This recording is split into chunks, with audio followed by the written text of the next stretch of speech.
Hi everyone, Prime here. Today we're going to be going over some speculations from lore and history and all other research we're doing for Season 2's Axe Hero, the samurai hero that's coming out in April. Some of this is going to be from mythology, as I said, lore and history and all of that stuff. So, starting off with the legend of Kintaro. He was the son of a princess Iegiri who lived near Mount Ashigara. Others say that his mothers had fled thanks to some conflict between her husband and uncle, who were both samurai, and Kintaro is raised in woodlands of Mount Ashigara. Kintaro's mother may have also either abandoned him or died and made him an orphan in that way. He's also been raised by the mountain witch, or Yamauba, who got that name thanks to her fatigued appearance, which is a bit unfortunate, but it's the way it goes. Kintaro may even have been the son of the witch directly after a lightning bolt from a red dragon impregnates her. Don't know how that works, but there you go. No matter the version of the story, Kintaro is always given incredible strength that he used to topple trees, smash rocks, and wrestle bears. He even chases and catches a giant carp under the water, and is usually carrying some sort of Masakari or Ono axe with him. Eventually, he's approached by Minamoto no Yorimitsu, and after beating some of his men in wrestling matches, he's offered the opportunity to become one of his retainers, because remember, at this point, Kintaro is still a boy, he's still a child, and he's out wrestling and just beating fully grown men in this area, so yeah, quite special. And usually in the story, he accepts this offer. So after studying the necessary martial arts, he and the other three retainers earn renown, and their skill and strength earns them the title Shiteno, or Four Braves. He also bumps up his mother's living conditions, coming back for her and bringing her into the capital so she can live a better life than what she was living in the mountains. Now, of course, there's a lot you can sort of unpack from his character there as far as what he'd use to fight and potentially even his appearance. Yeah, he's using a lot of sumo-style wrestling techniques, and in sumo, the opponents, and part of the rules, they can slap each other, grab each other's loincloth, lock limbs, direct their opponents out of the ring, trip over their opponent to knock them over in some way, throw the other person out of the ring, or throw them to the ground, and the other person loses if they're either thrown to the ground or thrown out of the ring. Of course, we already have two characters that already use a lot of moves like this, the Shigoki and the Raider, who would probably be similar to this axe hero because their weapons, one of them outright uses an axe, and the other one, potentially his weapon movements could be quite similar to someone who'd use an axe. Whilst an axe might not necessarily be as blunt or heavy as a kanabo, because of the fact that the point of balance is on the end where the blade is. When you come down to swing with the axe, there's a lot of force behind that blow. It's going to do a lot of damage beyond just piercing. It might hurt, internals, all of that stuff. There's going to be a lot of force coming down and a lot of pain coming down on the enemy that's hit by it. But of course, because there's so much force coming down on that swing, it might be a bit difficult to control. At least to bring back up the axe after you've sort of made that movement, brought the axe down, say. There are certain ways you can mitigate the downtime you'd have whilst the axe would be down by, instead of fighting against the momentum that you've built up, you use it to then come around with your arm again and bring another swing at your enemy, but there'd still be some downtime whilst you're actually bringing the axe back up. But that's the case for single-handed axes, or, axes like the Berserker's or Shaman's axe, not necessarily an axe the size of the Raider's axe, a two-handed axe. But because, as I say, when you swing an axe, there's a lot of force behind the blow, it does kind of make sense that pretty much everyone in For Honor that has an axe has an unblockable, an attack that you could use to pierce someone's block, right, their defenses. An axe is probably going to be more effective at putting some sort of damage on someone who's wearing armor, not necessarily breaking the armor, but just hurting the person who's wearing it, than a sword would, say. So, in other words, this new axe hero will more than likely have an unblockable attack in their kit somewhere. And considering the fact that we've already talked about grabs and trips and knockdowns and things like that, probably going to be an unblockable intensive hero. Perhaps the hero with the most unblockables in the game, who knows? Of course, that assumes that the hero's either inspired by Kintaro, say, or by the next suggestion that I have. But yeah. Before, when I was talking about the vulnerability using that technique we were talking about, I just mean whilst you're raising the blade or moving the blade whilst it's by your side or just not in front of you, you can't really use it defensively so the opponent could strike. And that's kind of already in the game. Like, think about Berserker's top heavy. If he just throws that out and it whiffs, you're vulnerable to guard breaks, say. And there's a lot of different techniques in, say, sumo wrestling or judo that Shigoki doesn't necessarily take advantage of in his kit directly, like making use of inside leg trips, outside leg trips, one-arm shoulder throws, ankle pickups, and so on. And all of those are moves in sumo wrestling. And you can obviously see the types of throws and grabs that could be put into this potentially Kintaro-inspired character's kit. And that's not to say that the character would be running around without armor. They could easily have samurai armor and still having links to this Kintaro-inspired theme. We haven't gotten a name for the axe hero yet, of course, so this is pure speculation. And of course, Kintaro is a mythological character from legend. He had super strength, much more than a boy would have at his age, and he did all of these amazing things as a child. He talked to animals, which is incredible and probably not something that we'd see in For Honor, but it is what it is. Axes themselves also have more uses than we necessarily see the Raider or Berserker or the Shaman really put them through in For Honor. The top part of the blade where it curves and the bottom part of the blade where it curves on their axes, generally speaking, can be used to pull or restrict the movement of or perhaps disarm opponents with, and we haven't really seen any of the axe do those sorts of things. Raider does have an execution where he sort of uses the axe in that way. He'll have the enemy placed in one of those curves of his axes and then kick them off of the blade. But other than that, we don't really see the axe really used in that way. I mean, maybe for some parry animations, that might be the case as well. But other than that, what I'm saying really, my point is that they could revise Nucia's trap mechanic, because of course right now it's not the best of mechanics you can get out of it by emoting, so it literally is a joke. So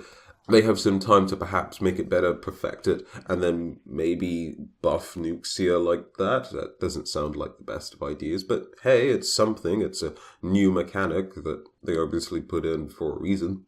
And it's definitely something you can pull off with an axe. Even the fantasy design that we see of axe that they show off, even though that axe probably will not be the starting axe that this new axe hero starts off with, because as we saw for the Vortiger and pretty much every other hero in For Honor, well, okay, the Vortiger specifically because he's a more recent example of Black Prior, whatever you want to say, but with that hero, of course, his starting weapon's quite simple compared to the illustrious design that they showed off in the trailers and the teasers. So, yeah.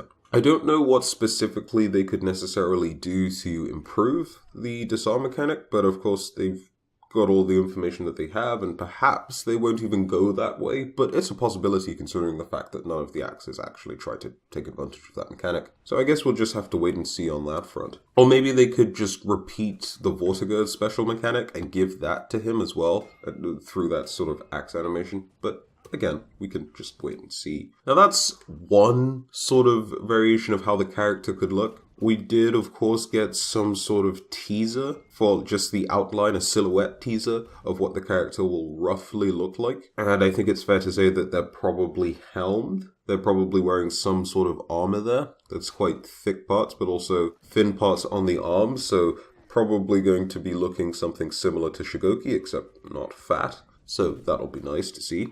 But it doesn't rule out the potential for the character to look like another character, less inspired by mythology and more actual history in this case, and would actually probably fit better with the lore, although Kintaro did ally himself with some form of samurai, so if you're wondering from a lore perspective, this could still work, but it would potentially be a lot more goofy than if this new hero was some sort of monk, the Sohei monks, or the Yamabushi monks. Now, these monk soldiers or warrior monks actually held significant enough political and military power to influence the spread of Buddhism and Buddhist beliefs and teachings between the 10th and 17th century, though they started to prop up in the 8th century. They used different weapons, from short swords with daggers to pole weapons, and the tool of choice was allegedly the naginata, but they did use axes from time to time. So that would, of course, be a very specific monk we're talking about. I mean, there have been monks that achieved incredible things in their organization. There was a monk who won 999 battles, only losing the 1000th, so he was like one off. I couldn't imagine what that would be like if you literally lost one battle away from 1,000, but 999 sort of battles, or duels specifically, I think it was. 999 duels. It's quite a good number. Like, you can be proud of 999 duels. So after he's beaten, he decides to serve the person who beats him, and they ultimately go out in some sort of blaze of glory in a battle. So that's kind of cool. And the cool thing about this man, and I guess why he'd even be relevant bringing up, is just because he was a pretty tall man, noticeably for the time quite the giant, but within the realm of human capabilities of being a giant, I guess. But yeah, so perhaps they could have the axe hero inspired from someone like that. Because this guy's definitely going to be someone who's quite special, considering the fact that the axe wasn't a common weapon. It wasn't exactly a favored weapon amongst the medieval times of Japan. Perhaps because other weapons just offered other benefits or could do the same things that an axe could do, but you'd have a much easier time doing it with a different weapon, or much less energy used, more efficient to use it with another weapon, things like that. Just other weapons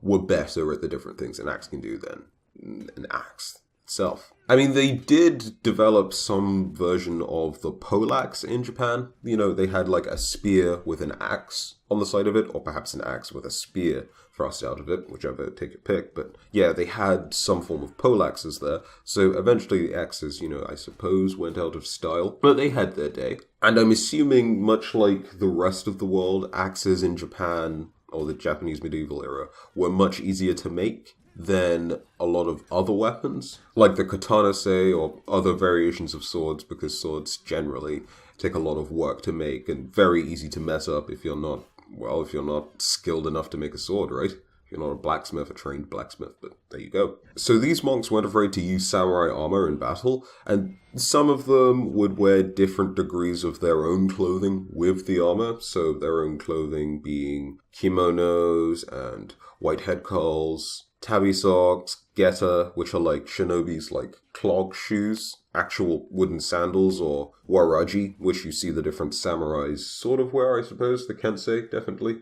Memory serves correctly, he wears these sort of socks and sandals that you see, so there you go. Probably going to have that sort of footwear, though whether he'll have the sandals or the wooden clogs, I guess we'll have to wait and see. His feet are completely covered in the sort of blurred silhouette teaser, so you can't really see what his footwear looks like, but the weight is on, I guess. But in terms of the actual armor itself, probably some sort of cross between Shigoki or Kensei, but in robes, so maybe looking more like Nobushi, perhaps, in terms of armor. But that assumes that the character will be some sort of monk. Now, if they wanted to go more into the realm of fantasy with these guys, they could look towards the Yamabusha, who, according to legend, possessed some sort of supernatural power. I mean, Shinobi's already teleporting. Shinobi is already running faster than everyone else, teleporting and doing all of that stuff, and so is Shaolin.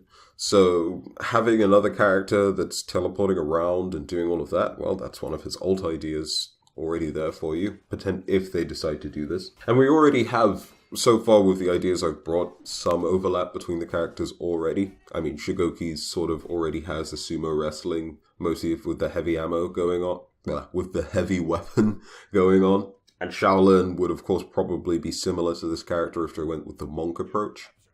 As most of these heroes are probably going to be heavies, you look at those teased silhouettes and they're quite bulky dudes, big guys, right? I know that they can be male, female, but even still bulky women. And considering the fact that more samurai have the rock-steady feet than any other character, in fact, I'm not even sure if characters from other factions have the rock-steady feet. I know Ara and Shugo have it, but yeah. So he or she will probably have the rock-steady feet. Most, if not all, of the samurai characters, with the exception of maybe Shinobi, have some sort of archery skill, or they command archers to fire at a location. In fact, I think Shinobi does have that on his ultimate. So they all have some sort of arrow storm or archery firing, arrow firing ability. And these monks were known to be trained in archery, have the bow as one of the skills, one of the things that they could use. So he's probably going to have classic archery ability, maybe, I don't know, mixing things up, have poison in there for some reason, because Aramusha's got like a fire arrow, and most of the samurai have just the standard damage arrow, so why not mix things up a bit and give him a poison arrow? I don't know why they do that, but hey, idea. And probably also have the arrow storm ultimate ability where it fires those arrows in sort of a line that progresses. And so those plus the teleportation feats, not sure what else they'd necessarily give them, but those are just some thoughts on the feats as well. Not sure if those are necessarily boring feats to give, but they are what they are. So those are my thoughts on the upcoming new Harbinger Axe hero for the samurais, for honor. Do you think I missed something that was quite glaring? Do you have other ideas that would be super cool? Do you think the hero is going to have a completely different playstyle of kit? Let me know your thoughts in the comments section below and let's talk about it. If you enjoyed the video, feel like it deserves it, go ahead and give it a like, and of course subscribe to the channel for more content just like this. And until the next video, have a very good day. I've been Prime, and I'll see you guys in the next one. Bye bye.